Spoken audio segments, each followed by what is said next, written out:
The torches along the grand corridor of Spire Castle burned lower than usual that night, as if even the flames sensed that something irreversible was about to happen. Sadie adjusted the clasp of her cloak one final time before stepping through the iron doors of the great hall. The garment was deep green, the color of pine trees in early winter, and every stitch of it had been sewn by her own hands over 3 weeks of careful, patient work. She had used the last of the good wool her mother had left her, the last thing of value she still owned. She had not thought twice about it. Tonight was worth every thread. The hall was already full when she entered. Long tables draped in dark linen ran from wall to wall, crowded with warriors, nobles, and emissaries from neighboring packs. Banners hung from the vaulted ceiling. The iron wolf crest of the Spire pack, a silver wolf mid-leap against a field of black, swaying gently in the heat rising from dozens of iron braziers. The smell of roasted game, aged wine, and burning pine filled the air, thick and warm and ancient. Somewhere near the far wall, a group of musicians played a slow melody on strings and bone flutes. Sadie moved through the crowd carefully, chin up, dark eyes scanning the room. She was not noble. She had never been noble. Her father had been a gamma of middling rank who died when she was 14, leaving her and her younger sister Marin with a small house at the edge of the village and not much else. She had no title, no pack standing, no powerful family name to announce her when she entered a room. What she had was Cale's promise. Cale Donmere, son of the pack's high steward, had courted her for nearly a year. He was handsome, well-spoken, and charming enough that half the women in the village had watched their courtship with barely concealed envy. 3 nights ago, in the small garden behind her house, he had held her hands and told her that tonight, at the gathering of the crescent moon, the most important social ceremony in the Spire calendar, he would present her to the court as his chosen mate. He would say her name aloud in front of everyone. He would make it official and permanent. "You deserve to be seen, Sadie," he had told her, and his eyes had looked completely honest. She had believed him. She found her place near the left side of the room, beside a stone pillar wrapped in ivy, and waited. Marin had wanted to come. Sadie had told her to stay home.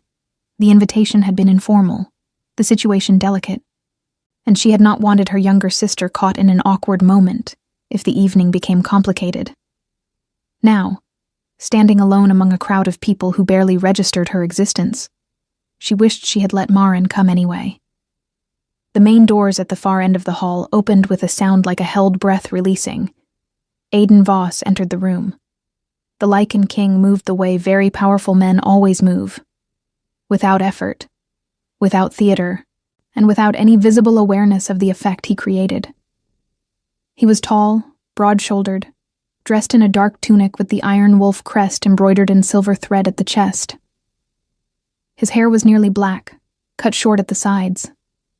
His eyes, which Sadie had only ever seen from a distance, were a shade of gray that looked almost colorless in firelight. He was flanked by 2 of his commanders and followed by his personal guard, but none of them drew a single gaze. Every eye in the room followed him and nothing else. Sadie had seen Aiden Voss exactly 4 times in her life, always from far away, always in passing. He ruled Spire and the 3 surrounding territories with a combination of military precision and an authority so natural it never needed to raise its voice. He was 29 years old, unmated, and the subject of more whispered conversations in the village than any other person alive. She was not here for him. She reminded herself of that clearly and turned her attention back to the tables near the center of the room, searching for Cale. She found him quickly. He was standing near the head table, dressed in his finest, a deep burgundy tunic, his light brown hair combed back neatly. He was laughing at something the man beside him said, relaxed and easy, in a way that made Sadie exhale with relief. He looked good. He looked happy. This was going to be fine. Then the woman beside him moved, and Sadie saw her properly for the first time. She was tall, fair-haired, dressed in a gown of pale gold that caught every point of light in the room. She wore a delicate circlet of hammered silver at her brow, a noble's ornament, not an affectation. Her name, Sadie would learn later, was Petra Ashfall, eldest daughter of Lord Ashfall of the Northern Heights. She had arrived in Ironspire only 5 days ago, accompanying her father for the gathering. She was beautiful in the precise, composed way that made rooms rearrange themselves around her. Cale's hand rested at the small of her back. Sadie went very still. She told herself it meant nothing. She told herself he was simply being courteous to a guest, that standing close to someone at a crowded gathering was not a declaration, that she was reading disaster into a gesture that had an obvious and innocent explanation. She was good at talking herself into calm. She had been doing it since she was 14 years old. Then the High Steward, Cale's father, rose from his seat at the head table. The room quieted. The High Steward was a large, deliberate man who had the voice of someone accustomed to being heard without effort. He raised his cup and spoke the traditional words of the Crescent Moon gathering. Gratitude to the king for his protection, to the warriors for their service, to the moon herself for her guidance. Then, as was custom, he moved to the announcement of new bonds. "My son Cale," the High Steward said, "has chosen to honor this gathering with the declaration of a formal courtship. He has chosen well, and chosen wisely, as a Dawnmere should." Sadie's hand found the stone pillar beside her. "He presents to this court and to our king, the Lady Petra Ashfall of the Northern Heights, as his intended." The applause was immediate and warm. Someone near Sadie laughed with genuine delight. Across the room, Cale raised his cup toward his father and smiled. Easy, untroubled. The smile of a man who had made a decision he was completely comfortable with and had not lost a single night of sleep over it. He did not look toward the pillar on the left side of the room. He did not look for her at all. Sadie stood completely still for a moment that stretched longer than it had any right to. The music resumed. The crowd returned to its conversations. Someone bumped past her without apology, reaching for a cup of wine on the table nearby. She breathed. She let go of the pillar. She was not going to weep. Not here. Not in front of 300 people who would not even register her name. She was not going to cross the room and demand an explanation. Was not going to make herself a scene that people would retell at this same gathering next year with amused shakes of their heads. Remember that village girl who caused a scene when Cale Dawnmere chose Lady Ashfall? She had too much dignity for that. She had nothing else of value in this room, but she still had that. She turned toward the door. She had taken perhaps 7 steps when she heard it, a shift in the sound of the room. Not a silence exactly, but a reorientation. Conversations pausing mid-sentence. The faint but unmistakable alteration in a crowd's attention. She did not stop walking. "You're leaving early." The voice came from her left, low and even, and entirely unhurried. She stopped despite herself. 3 men stood slightly apart from the nearest group of nobles, not blocking her path, not positioned with any obvious intent, simply there in a way that had not been there a moment before. The one who had spoken was leaning against the wall with his arms crossed, watching her with open, unashamed curiosity. He had red gold hair and a soldier's build, and a half-smile that suggested he found most situations at least mildly entertaining. Beside him stood a taller man, darker-featured, who was watching her with an expression of precise, calibrated assessment, saying nothing, missing nothing. And beside that man stood Aiden Voss. The Lycan king was not looking at her with pity. He was not looking at her with the particular careful blankness that powerful people used when they wanted to pretend they had not witnessed something uncomfortable. He was looking at her the way a man looks at something he has just correctly identified after a long search, with a quiet, settled recognition that had no performance in it at all. Sadie held his gaze for exactly 3 seconds. Then she looked back at the red-haired man who had spoken. "The evening is finished," she said. Her voice was steady. She was grateful for that. "For some people," the red-haired man agreed cheerfully. "It hasn't started yet for others." The dark-featured man beside him made a sound that might have been the beginning of a laugh, quickly suppressed. Aiden said nothing. He continued to watch her with that same unreadable, undisturbed attention, and something about it, not threatening, not intrusive, simply present, made the back of her neck feel warm in a way she did not have the capacity to examine right now. "Good night," Sadie said, to no one in particular, and walked out of the great hall. The cold air of the corridor hit her face. She kept walking until she reached the outer gate, and then the road, and then the darkness between the torches, and she did not stop or slow or let her shoulders fall until she was certain she was alone. Then she pressed her back against the cold stone wall of a baker's closed stall and stared up at the winter sky for a long time. The cloak she had made was still warm around her shoulders. She had sewn every stitch of it herself, and it had taken 3 weeks, and she had used the last of her mother's good wool. She thought about that for a while. Then she thought about the look in Aiden Voss's eyes. Not pity, not curiosity, something else. Something she did not have a word for. And she made a decision. She was going to leave Iron Spire, and she was never going to need any of them. She left before dawn. Maren was awake when Sadie returned home that night, sitting beside the dying fire with a candle and a piece of mending she had not actually been working on. She took one look at her sister's face and set the mending down without a word.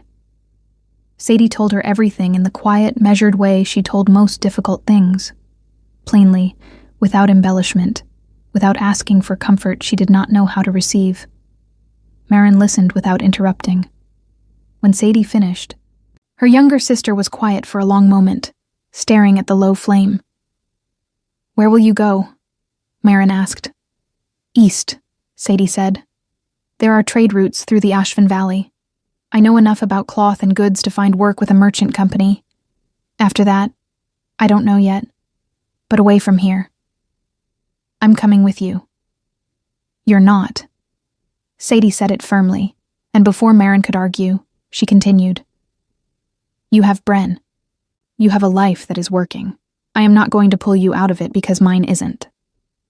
Maren's eyes filled, which she clearly resented. She blinked it away with the particular stubbornness they had both inherited from their mother. "You'll send word. Every time I reach somewhere new. Promise me. I promise." They sat together by the fire until the last of the wood burned down to coals. In the gray hour before sunrise, Sadie packed a single travel sack, wool blankets, dried provisions, her mother's small copper brooch, a knife, and every coin she had saved over 4 years of mending, weaving, and selling cloth at the village market. It was not much. It was enough to start. She did not look back at the house when she left. She had learned early in life that looking back made things harder without making them better. 3 years passed.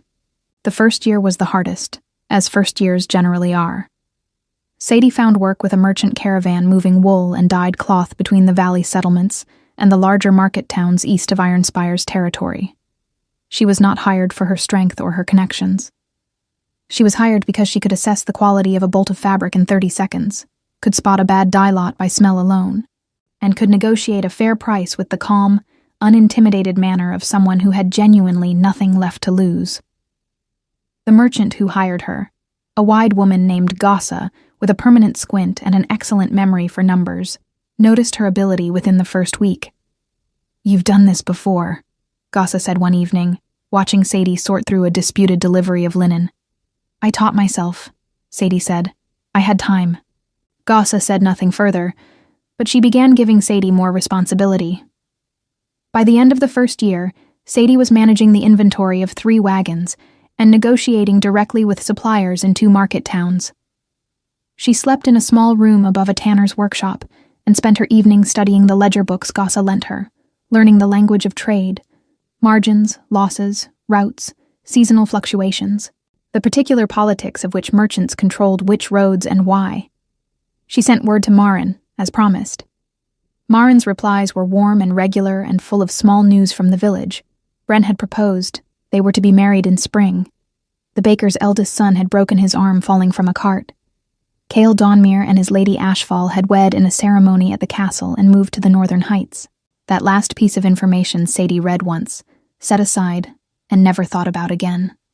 The second year, she left Gossa's caravan, on good terms, with a genuine letter of recommendation and a small share of profit Gossa pressed into her hands at the parting, and moved further east to the city of Veldmere.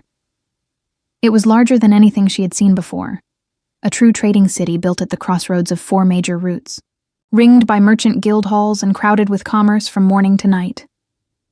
She arrived with enough coin to rent a small stall in the lower market, and enough knowledge to know exactly what she intended to do with it. She began with cloth. She knew cloth better than anything else in the world, how it was made, what it was worth, how to source it well and sell it better. She bought from smaller weavers who had quality goods, but no access to the larger markets, and sold to nobles' households and guild members who wanted fine fabric without the inflated prices of the established merchants. She kept her margins honest, her word reliable, and her accounts meticulous. Within 6 months, the stall had become a proper shop. Within a year, the shop had become 2 shops, and she had hired her first 2 workers, a former seamstress named Willa and a young man named Tobas, who had a gift for figures and an eagerness to learn that reminded her of herself at 17. By the end of the 2nd year, she had a small but genuinely profitable trading operation, and a reputation in Veldmere's merchant circles as someone whose word meant exactly what it said. The 3rd year was when everything changed scale. It began with a contract. A lord from the Eastern Highlands came to Veldmere seeking a reliable supplier for his household and garrison: cloth, leather goods, preserved provisions, tools. His previous supplier had failed him twice on delivery, and once on quality, and he was done with excuses. Someone in the merchant quarter directed him to Sadie. He was a practical man who asked direct questions. She gave him direct answers. When he asked why he should trust a young woman with no guild affiliation and no noble backing over any of the established merchants in the city, she opened her accounts ledger and set it on the table between them. "Because my numbers don't lie," she said, "and because I have never failed a delivery." He studied the ledger for several minutes. Then he looked up at her. "If you fail me once," he said, "we are finished." "Agreed," she said. She never failed him. The contract was fulfilled to the day and to the last item, 3 times running. The Lord told 2 other Highland nobles about her. Those nobles told others. By the end of the 3rd year, Sadie's operation in Veldmere had expanded to include a warehouse, 8 permanent workers, and trade agreements with suppliers across 4 territories. She called it the Grey Mantle Company. The name came from nothing sentimental. It was the color of the storage cloth she used to protect fine fabric during transport, a practical gray that left no mark and kept no memory. She liked that. She liked the idea of building something whose identity was its reliability rather than its history. She moved out of the room above the tanner's workshop and into a proper house near the upper merchant quarter. Not grand, but solid, with good stone walls and a courtyard and a kitchen large enough to warrant actually using. Willa had become her head seamstress and something close to a friend. Tobas had become her head of accounts and was training 2 younger clerks.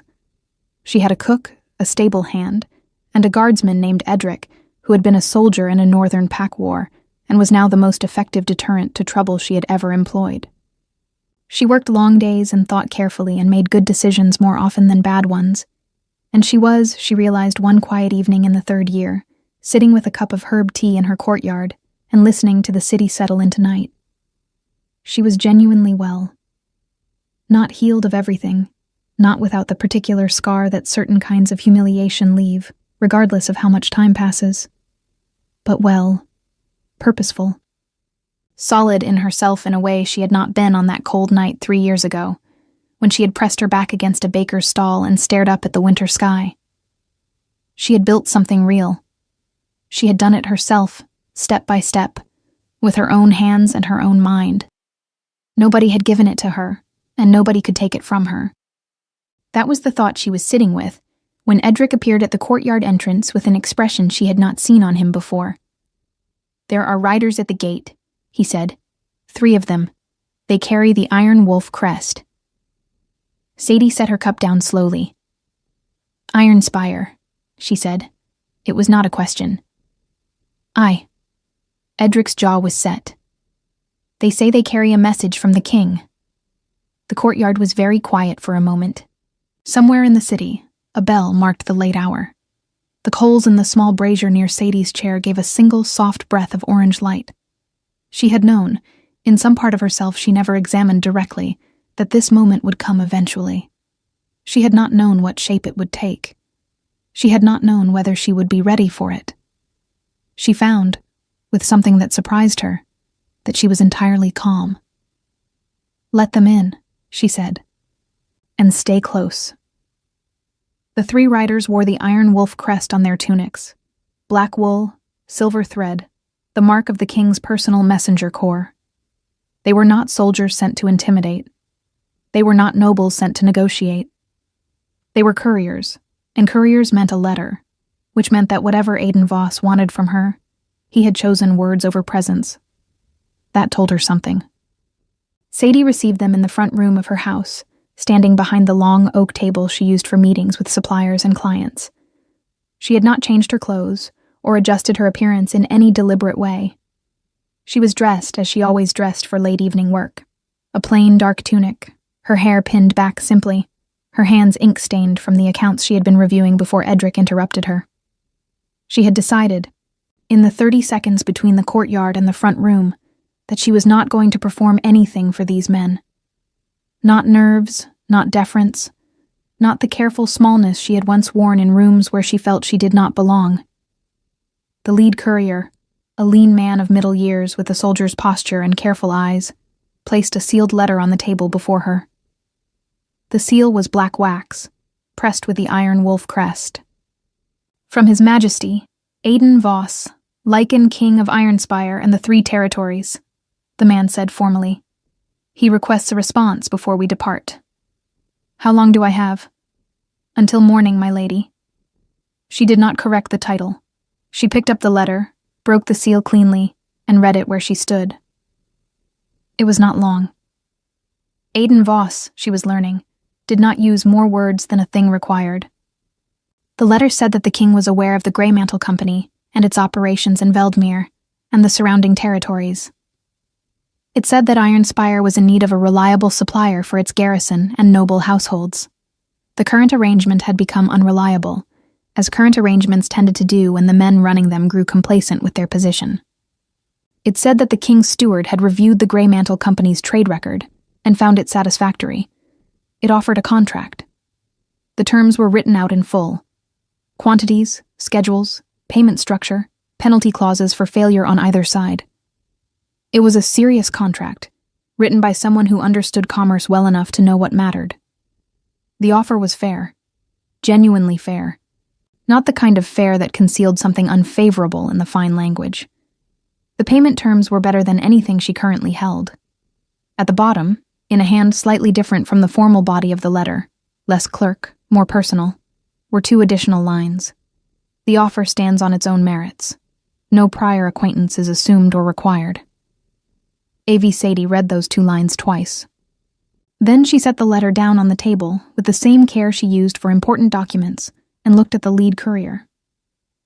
"Tell me," she said, "does the king know who owns the Greymantle Company?" The courier's expression did not change, but something behind his eyes shifted slightly. "His Majesty is thorough in his inquiries, my lady," which meant yes. She was quiet for a moment. Edric stood near the door with his arms crossed, watching the couriers with the particular attention of a man who was politely prepared to remove people if necessary. Through the window, the city outside was dark and still. "Tell the king," Sadie said finally, "that I will have a written response ready by dawn." She did not sleep. She sat at her work table with the letter beside her and thought carefully for a long time. Not emotionally, but practically, the way she thought through every significant decision. She wrote out the considerations on a piece of paper in 2 columns the way Gossa had taught her. Reasons toward, reasons against. The reasons toward were straightforward. Ironspire was the largest single territory in the region. A supply contract with the king's household and garrison would be the most significant agreement the Greymantle Company had ever held. It would provide stability, substantial revenue, and a level of credibility that would open doors with every other noble house and merchant guild she had not yet reached. On pure business terms, refusing it would be a significant mistake. The reasons against were not business reasons. They were personal, and she examined them honestly because she had learned that unexamined feelings made bad decisions. Going back to Iron Spire, even as a supplier, even as a businesswoman with her own leverage, meant returning to a place where she had once been invisible. It meant proximity to people and memories she had built a new life specifically to leave behind. And it meant eventually being in the same room as Aiden Voss, whose 2 quiet lines at the bottom of a business letter she was trying very hard not to think about. She looked at the reasons against column for a long time. Then she wrote her response. She accepted the contract on all stated terms, with 2 additions of her own.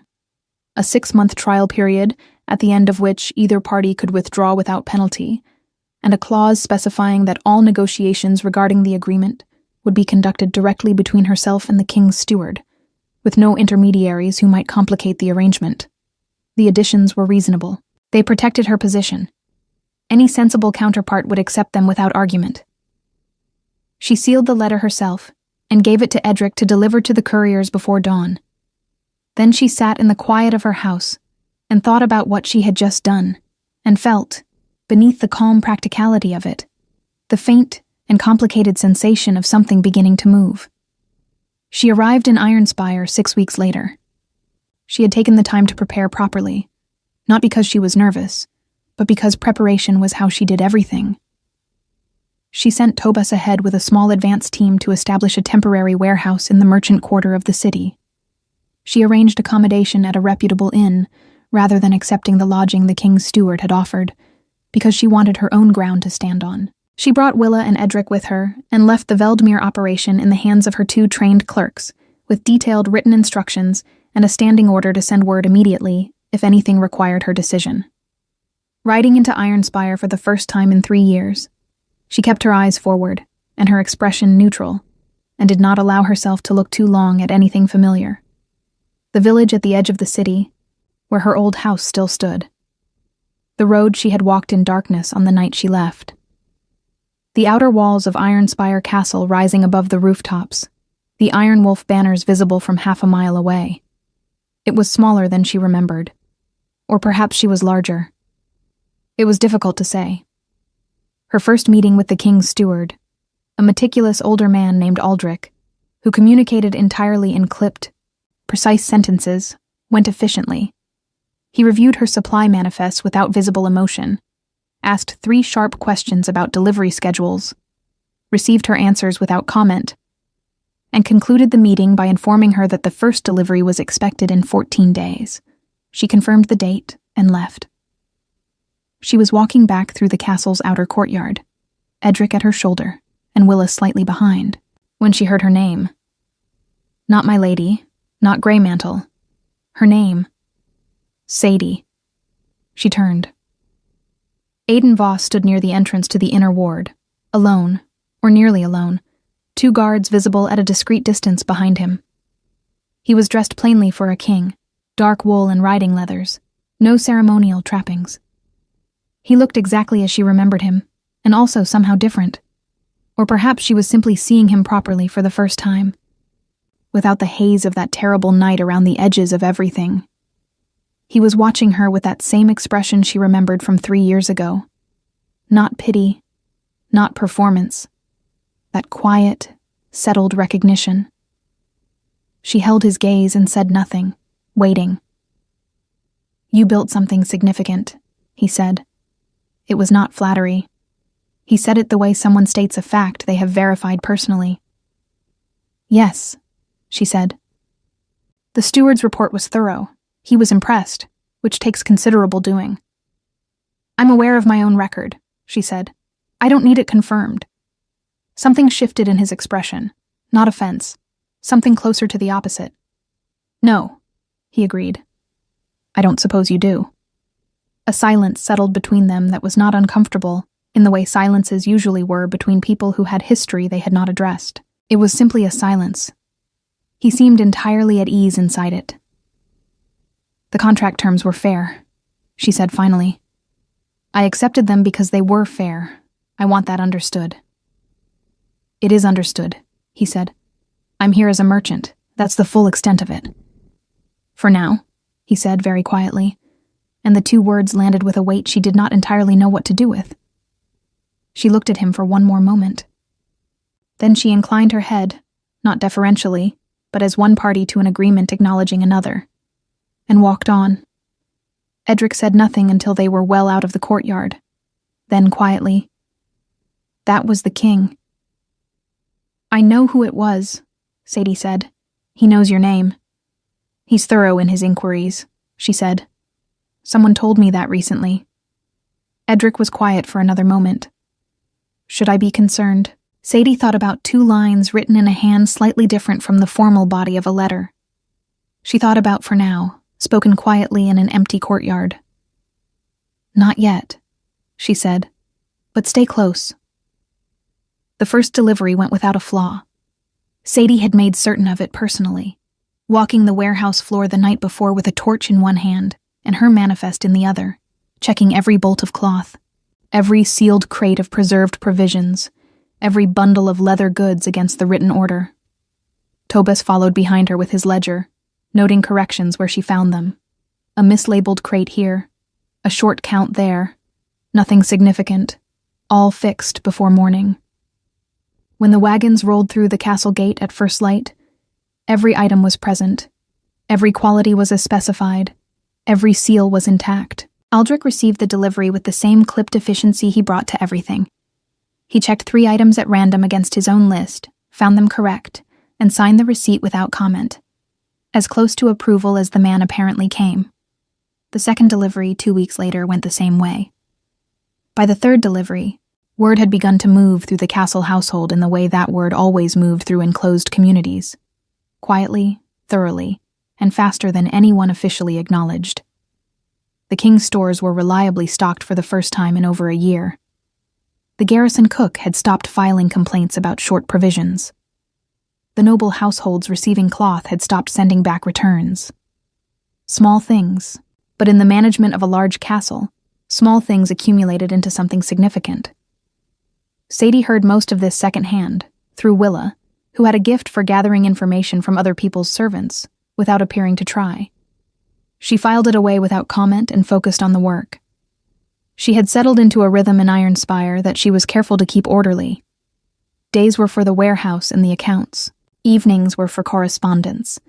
Letters to her suppliers in Veldmere, reports from her clerks, the ongoing negotiations with 2 additional noble houses who had approached her after the king's contract became known in the merchant quarter.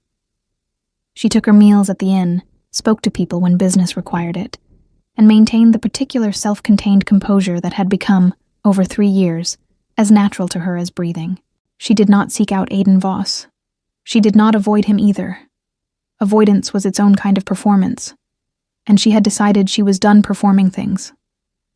When she encountered him in the castle's outer areas during deliveries, she acknowledged him with the same direct courtesy she used for everyone, and continued with her work. He, for his part, did not press. He appeared occasionally in the spaces she moved through, the outer courtyard, the corridor outside Aldrich's office, once near the castle's main gate, when she was overseeing the unloading of a particularly large order. And he watched her with that steady, undemonstrative attention that she had stopped trying to categorize and simply accepted as a feature of his presence.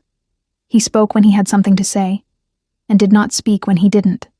She found, against her own expectation, that she preferred this to the elaborate social performances most powerful men felt obligated to put on. It was in the 4th week that she encountered Cale Dawnmere. She had known it would happen eventually. Iron Spire was not large enough to prevent it indefinitely, and the Dawnmere family still held their position in the castle hierarchy.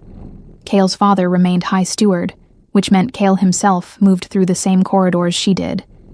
She saw him first. He was crossing the main hall with 2 other men, deep in conversation, dressed well in a burgundy tunic she vaguely remembered. Or perhaps it was a different one. She had no way to know. He looked the same. A little older, perhaps. The same easy carriage, the same handsome, untroubled face. He looked up and saw her. The conversation he was having stopped mid-sentence. Sadie held his gaze for exactly the length of time it took to confirm that she had seen him and was entirely unaffected by the seeing.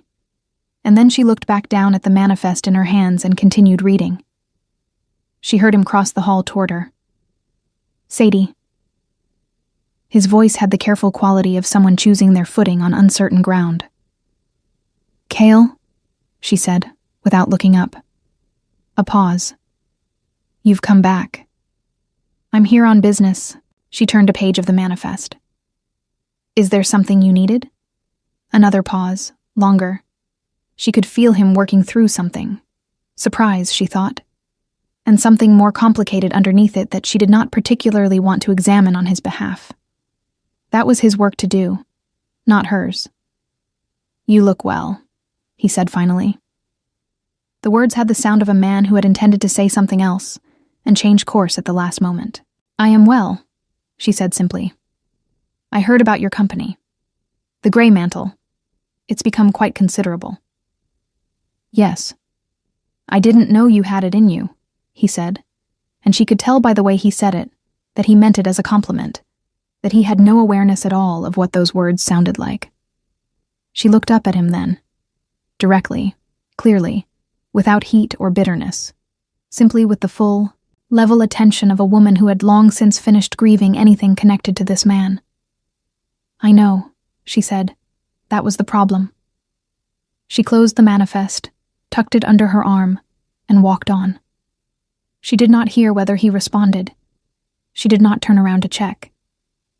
Behind her, she heard Edric's steady footsteps, and nothing else. And she felt, for the first time since returning to Iron Spire, something that had been faintly braced inside her chest release quietly and settle. That evening, there was a knock at her inn door. It was not Edric. Edric knocked differently, 3 times with the blunt side of his fist. This was 2 knocks, unhurried. She opened the door. Aiden Voss stood in the corridor, alone. No guards, no attendants, no ceremony. He had clearly come on his own decision and without announcement. "I saw the exchange in the hall," he said, before she could speak. "I'm not here because of it. I want to be clear about that." Sadie leaned one shoulder against the doorframe and looked at him steadily. "Then why are you here?" "Because I've been trying to find the right time to say something for 4 weeks," he said, "and I've concluded there isn't a right time, so I'm saying it now." She waited. 3 years ago, in the Great Hall," he said, "I saw what happened. I saw you hold yourself together and walk out with more dignity than most warriors I know could have managed. And I saw something else. Something I couldn't explain clearly to myself at the time. Something that didn't have anything to do with what Dawnmere did or didn't do." "What did you see?" she asked. Her voice was quiet and even. "Someone who was entirely themselves," he said. "In a room full of people performing versions of themselves for each other's benefit. You were just you. Even in the worst moment of the evening. Especially then." The corridor was very still. Somewhere below, the inn's common room murmured with distant conversation. Firelight. The ordinary sounds of evening. "You spoke 2 lines in a business letter," she said. "I've been thinking about them longer than I intended to." Something in his expression shifted. Not surprise exactly, but the careful stillness of a man trying not to show how much a thing mattered to him.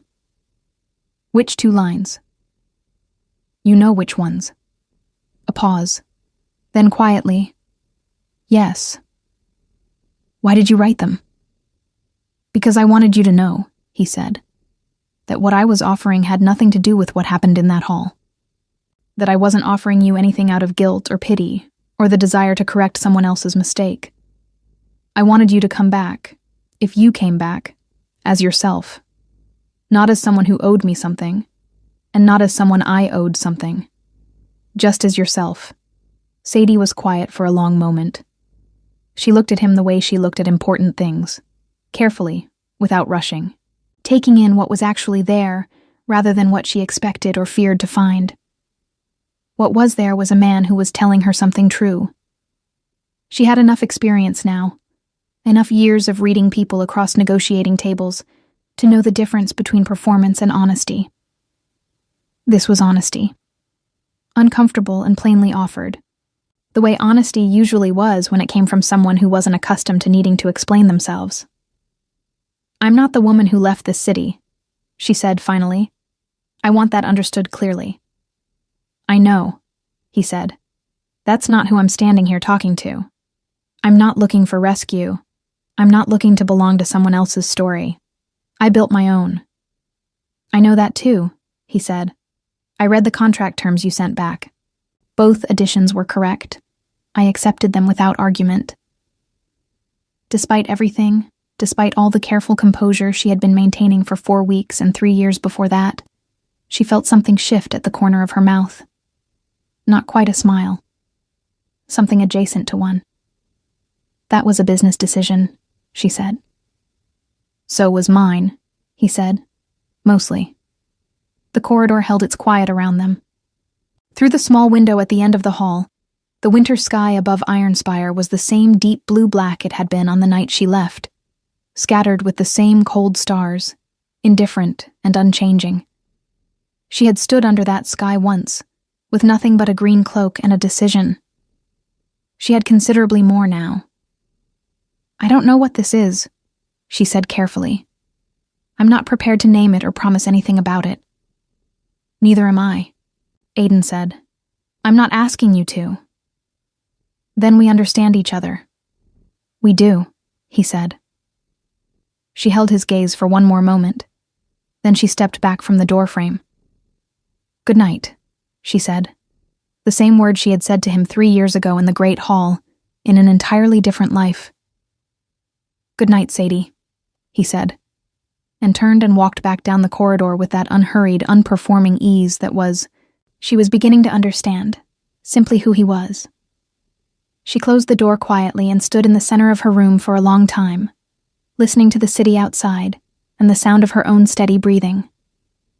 Then she went back to her accounts.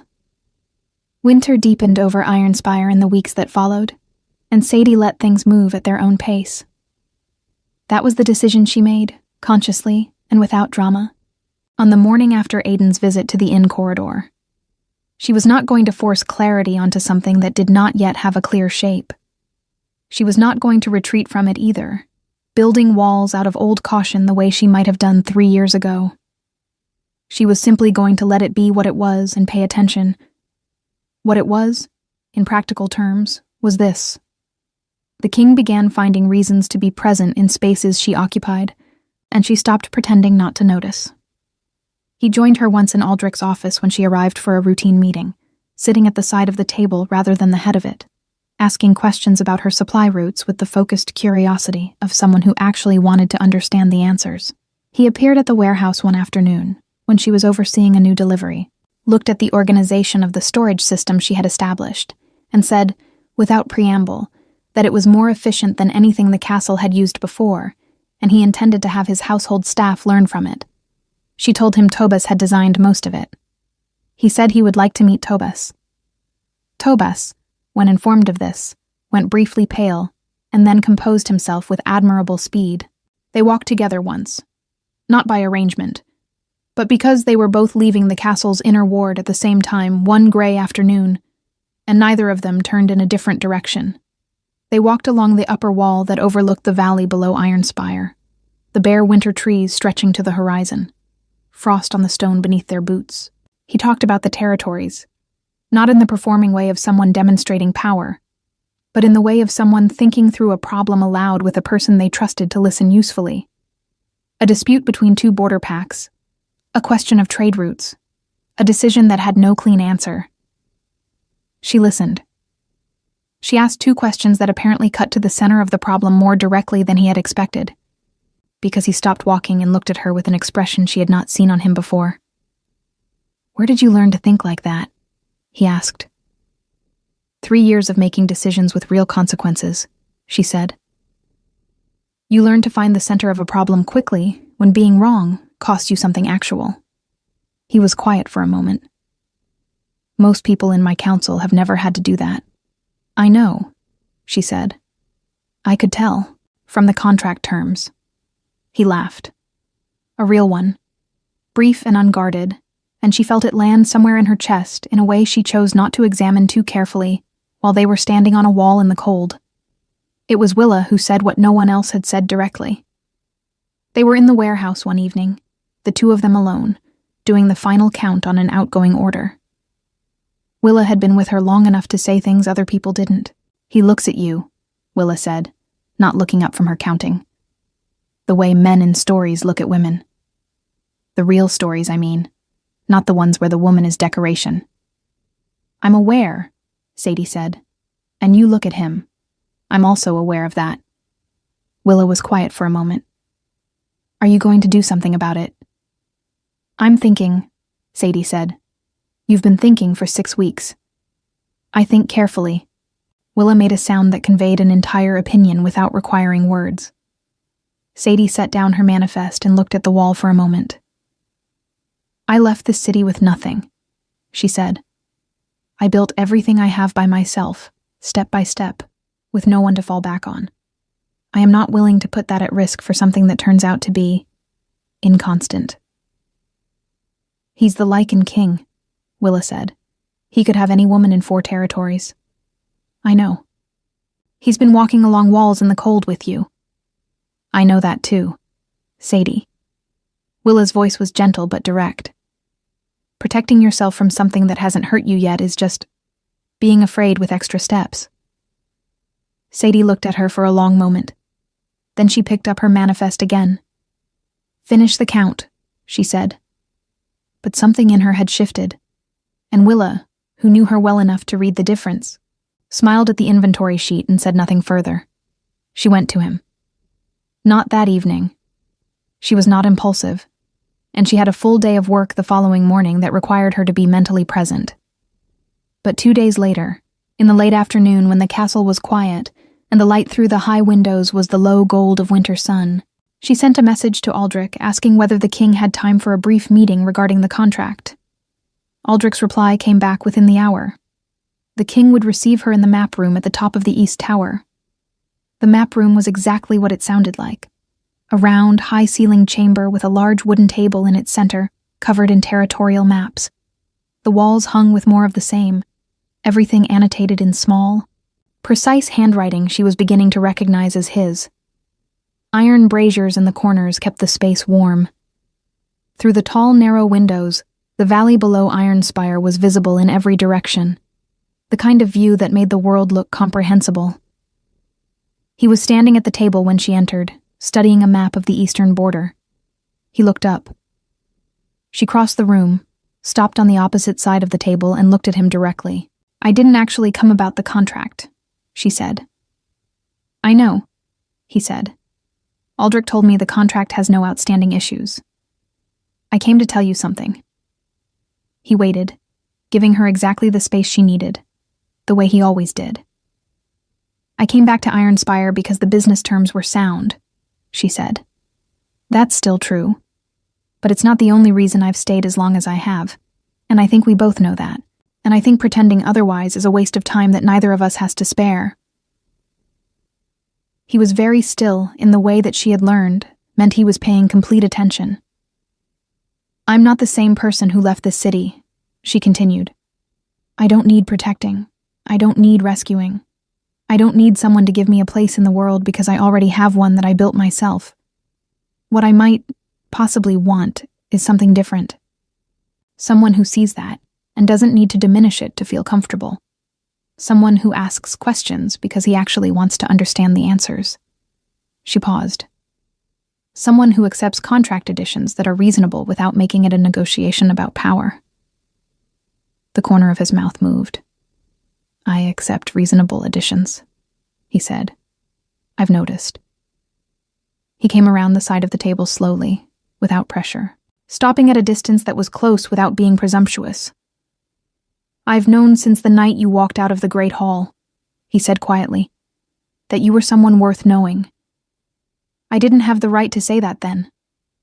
I'm not certain I've earned the right now. But I would like to. if you'll allow it." "That," Sadie said, "is the most honest thing anyone has said to me in 3 years. I mean it. I know you do." She held his gaze. "Don't make me a promise you're not certain you can keep."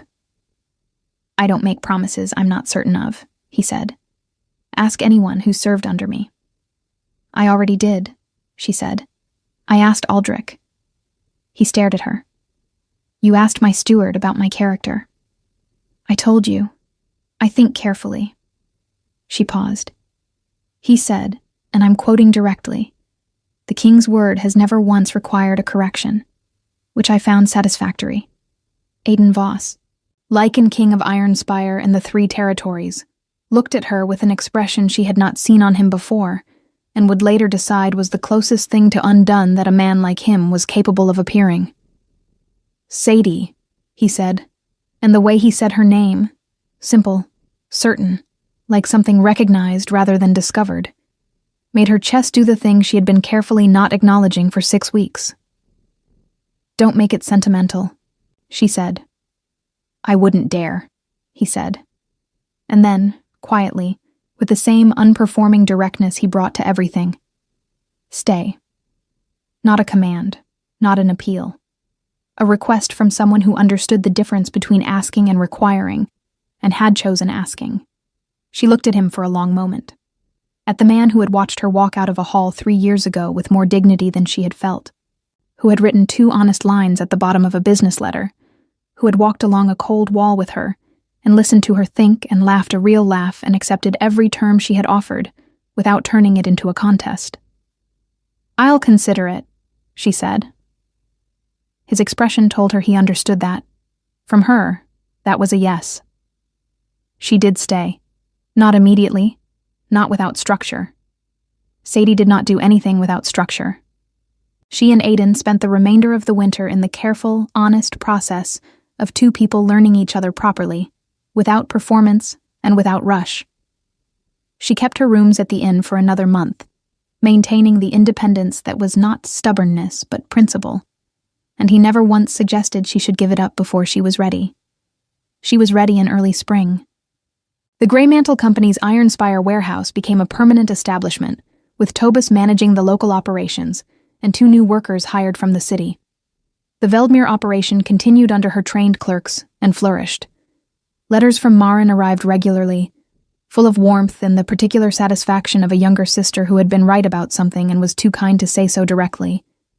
The formal bond between Sadie and Aiden was announced to the court on a morning in late spring, in the same great hall where everything had once fallen apart. There was no grand ceremony planned in advance, no elaborate performance.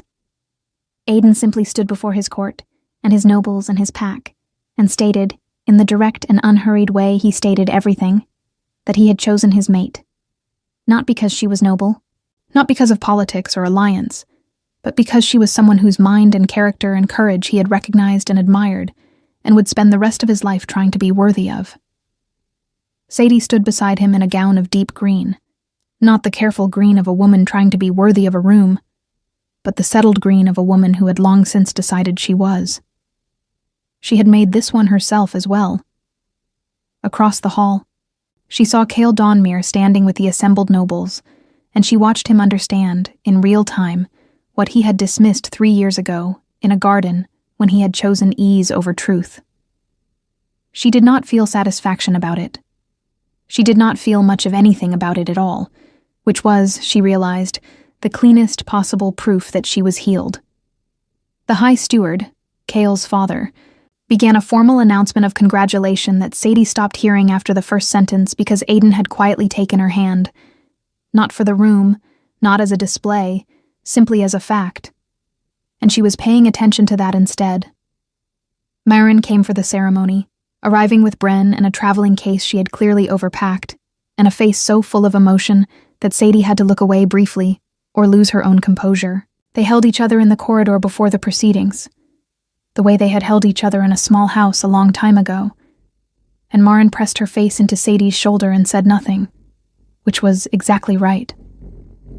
What remained of that life afterward was not a story of rescue or redemption. It was simpler and truer than that.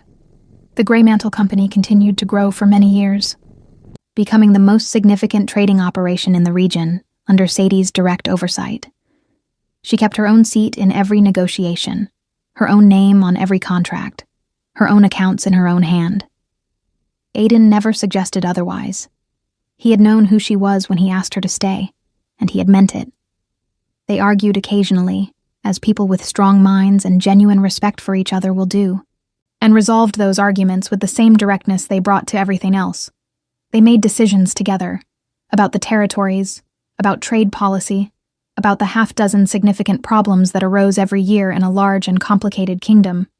And Sadie's counsel, which cut to the center of problems with the precision of someone who had spent years making decisions with real consequences, became something his advisors quietly began to rely on without acknowledging they were doing it.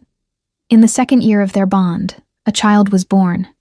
A daughter, small and dark-haired, and already, at a few hours old, regarding the world with a settled, considering expression that made Aiden look at Sadie and say nothing, because nothing needed to be said.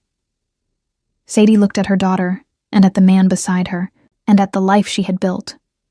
Not been given, not rescued into, but built, stone by stone, with her own hands and her own mind, and then chosen to share with someone who had been worth the choosing. She thought briefly of a green cloak sewn from the last of her mother's good wool, and a cold road east, and a sky full of indifferent stars, and a girl who had decided to leave and never need any of them. That girl had been right to leave, and she had been right to come back. Not for the haul, not for the title, not for any of the things that had once seemed like the point. For this. Exactly this. The story of Sadie of the Greymantle Company, who had walked out of a hall with nothing but her dignity, built an empire in the East, and returned on her own terms to a man who had waited, patiently and honestly, for exactly that, was finished. It had ended the only way a story like hers could. Not with a rescue, but with a choice. Hers.